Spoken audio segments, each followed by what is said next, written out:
एकत्रित काढलेले photo viral करण्याची धमकी देत जबरदस्तीने शारीरिक संबंध ठेवल्याप्रकरणी पीडित महिलेने दिलेल्या फिर्यादीवरून शिवाजीनगर पोलीस ठाण्यात गुन्हा दाखल करण्यात आला आहे।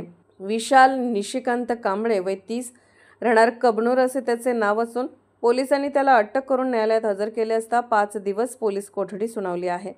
याबाबत पोलिसातून मिळालेली माहिती अशी, विशाल कांबळे यांनी पीडित महिलेशी लगट करत तिच्यासोबत मोबाईलवर काढलेले फोटो व्हायरल करण्याची धमकी देत विशाल हा पीडितेशी वारंवार जबरदस्तीने शारीरिक संबंध ठेवत होता। 15 फेब्रुवारी ते 29 ऑगस्ट 2025 या कालावधीत पीडित महिलेच्या घरात कबनूरमधील मराठी शाळेजवळ आणि कोंडेगरे येथील रेड स्टोन लॉज येथे हा प्रकार घडला। या प्रकरणी पीडित महिलेच्या फिर्यादीवरून शिवाजीनगर ठाण्यात विशाल कांबळे यांच्या विरोधात गुन्हा दाखल झाला आहे। पोलिसांनी त्याला अटक केली आहे।